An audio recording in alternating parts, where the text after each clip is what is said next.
یاد رکھو جب اللہ کی مدد آنے والی ہوتی ہے تو یہ دو نشانیاں بھی اچانک ظاہر ہونے لگتی ہیں۔ یقیناً تمہارا یہ تھکا ہوا دل اللہ کی مدد منتظر ہوتا ہے کہ کوئی ایسا اشارہ تمہیں ظاہر ہو جو تمہارے اس دل کو مطمئن کر دے۔ تو سنو، قرآن پاک میں اللہ تعالیٰ فرماتا ہے، اللہ تمہارے ساتھ آسانی کا معاملہ کرنا چاہتا ہے اور تم ان لوگوں کے برتاؤ کا غم نہ کیا کرو، کیونکہ تمام طاقت اللہ کی ہے اور اسی پر ہر ایک چیز کا اختیار ہے۔ جو کچھ گزر چکا ہے، جو کچھ موجودہ چل رہا ہے اور جو کچھ آنے والا ہے، وہ سب اللہ کے علم میں روشن ہے۔ اگر تمہاری زندگی کے حالات اور اخلاق خراب ہو گئے ہیں اور تم ڈپریشن کی طرف جا رہے ہو، بے سکون ہونے لگے ہو تو جان رکھو کہ کچھ حالات خراب ہونے کا مطلب یہ ہرگز نہیں کہ پوری کہانی خراب ہو گئی ہے۔ اللہ فرماتا ہے کہ تمہیں تمہارے حال پر چھوڑ نہیں دیا گیا۔ ایمان اور اعتماد دنیا پر نہیں بلکہ اللہ پر ہونا چاہیے، اور بظاہر ماحول کے سہارے کے اثر نظر نہ آتے ہوں تب بھی اپنے رب پر پورا بھروسہ رکھو۔ وہ جب چاہے جہاں سے چاہے وقت پلٹ دے، حالات بدل دے، اور جان رکھو تمہارا رب کے لیے یہ کوئی بڑا کام نہیں۔ حضرت موسیٰ علیہ السلام کا واقعہ یاد کرو۔ سامنے سمندر آ گیا لیکن انہوں نے کہا، نہیں، میرے ساتھ میرا رب ہے، وہی مجھے راستہ دکھائے گا، اور وہی مدد بھیجی گئی اور وہی مدد انعام بن گئی۔ اللہ فرماتا ہے، جہاں کہیں بھی تم ہوتے ہو اللہ تمہارے ساتھ ہوتا ہے، اور جس کا یہ یقین قائم ہو جائے اس کی زندگی میں زمین و آسمان کا فرق آ جاتا ہے۔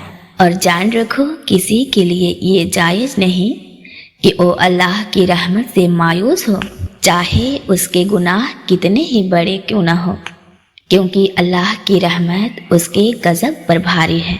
نبی کریم صلی اللہ علیہ وآلہ وسلم نے فرمایا، تم میں سے ہر ایک اپنی ساری حاجتیں اور ضرورتیں اپنے رب سے مانگے، یہاں تک کہ اگر جوتے کا فیتا بھی ٹوٹ جائے تو وہ بھی اپنے اللہ سے مانگو، کیونکہ تمام طاقت اللہ کے پاس ہے۔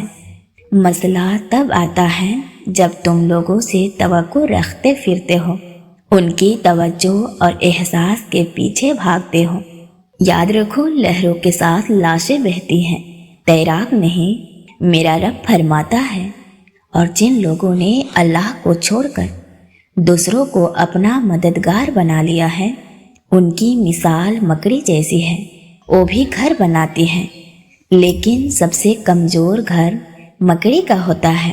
کاش تم جانتے کہ اللہ کی مشیت ساری تدبیروں پر غالب ہے، اور اللہ نے جو چیزیں تمہارے لیے بنائی ہیں وہ تمہیں تلاش کر رہی ہے، لیکن تم نے اپنی زندگی کے سکون کے لیے ہر وہ چیز تلاش کی، خریدی جسے تم نے ضروری سمجھا، مگر اللہ کے فضل کو تلاش نہیں کیا۔